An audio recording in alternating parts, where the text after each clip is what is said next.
Au sommaire du journal de l'or aujourd'hui, Goldman Sachs voit le prix de l'or monter en flèche. La Russie et la Chine décaissent les obligations occidentales pour acheter de l'or.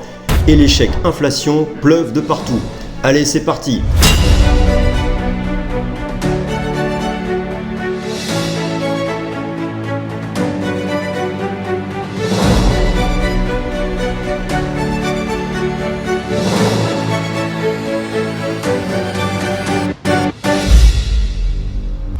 Chers amis du métal jaune, bonjour à tous et bienvenue dans le journal de l'or, le journal qui vous tient informé des faits d'actualité pouvant avoir des répercussions sur les cours de l'or et de l'argent. Et on commence par Goldman Sachs qui a revu le 29 juin sa prévision de cours sur l'or. La plus grande et la plus influente banque du monde voit désormais l'or à 2500 $ l'once d'ici la fin de l'année 2022.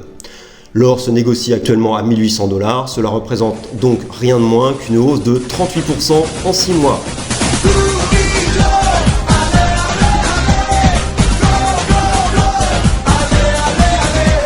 La banque américaine précise que le contexte inflationniste et les tensions politiques persistantes sur l'Ukraine et sur Taïwan devraient amener l'or à surperformer les autres classes d'actifs dans les 6 mois qui viennent. Le même jour, le 29 juin, Mike Maloney, le Horatio Kane des experts de l'or, a publié sur son compte Twitter ce graphique qui illustre un phénomène très intéressant. La Chine et la Russie se débarrassent au fil du temps des réserves de devises et obligations occidentales pour accumuler toujours plus d'or. Si la Chine et la Russie se débarrassent de leurs réserves de dollars, c'est près de 4000 milliards de dollars, soit 20% de la masse monétaire dite M2 de dollars, qui vont se retrouver sur le marché. C'était très calculé.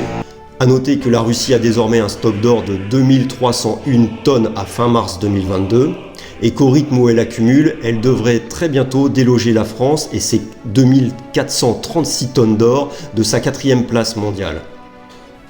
Et dans la série Les États redécouvrent l'or, la Banque centrale du Zimbabwe a annoncé le 30 juin qu'elle allait frapper des pièces d'or pour offrir une solution de réserve de valeur stable aux épargnants et investisseurs du pays. Le Zimbabwe est en proie à une hyperinflation depuis des années. Ce pays symbolise à lui seul les dérives des politiques monétaires avec ses billets de banque de centaines de millions ou milliards ou centaines de milliards de dollars qui ne valent finalement pas grand-chose. Gageons qu'en proposant de l'or, l'inflation qui est toujours entre 200 et 500% par an là-bas finisse par se calmer un peu. Le mouvement d'accumulation d'or par les banques centrales s'accentue puisque Goldman Sachs, encore elle, a publié le 1er juillet cette statistique qui montre que désormais, près d'un quart des banques centrales dans le monde prévoient d'augmenter leurs réserves d'or, alors qu'elles n'étaient que 8% en 2019. Certains pays, eux, n'ont toujours pas compris d'où vient l'inflation et continuent de distribuer de l'argent magique sorti des presses. Je rappelle qu'imprimer de l'argent pour combattre l'inflation, c'est comme vouloir éteindre un incendie avec de l'essence. J'avais évoqué dans la dernière vidéo que l'Autriche allait verser 500 € à ses citoyens pour enrayer l'inflation.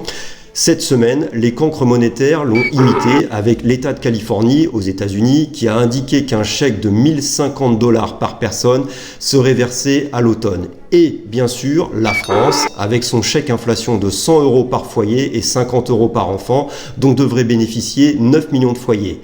Ce qui, bien sûr, ne changera absolument rien à leur quotidien, la valeur de l'euro étant en train de tomber comme une pierre. Je vous mets donc cette citation de Milton Friedman, probablement le plus grand économiste, avec Ludwig von Mises, avec sa citation qu'on va appeler les 10 secondes Friedman, et une petite pensée pour Elisabeth Borne et Christine Lagarde.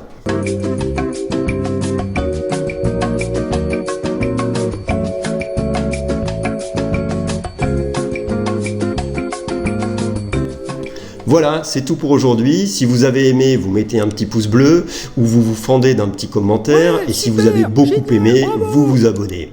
Et je rappelle que si vous voulez acheter de l'or, notre agence Godot et Fils à Chartres est à votre disposition pour vous apporter les conseils, l'offre la plus large, les meilleurs prix. Nous livrons partout en France et depuis cette semaine, nous acceptons le paiement en Bitcoin. Vous pouvez bien entendu vous adresser à n'importe quelle agence Godot et Fils en France, mais si c'est celle de Chartres, je m'occuperai personnellement de vous. Et ça, c'est pas rien. Merci et à bientôt.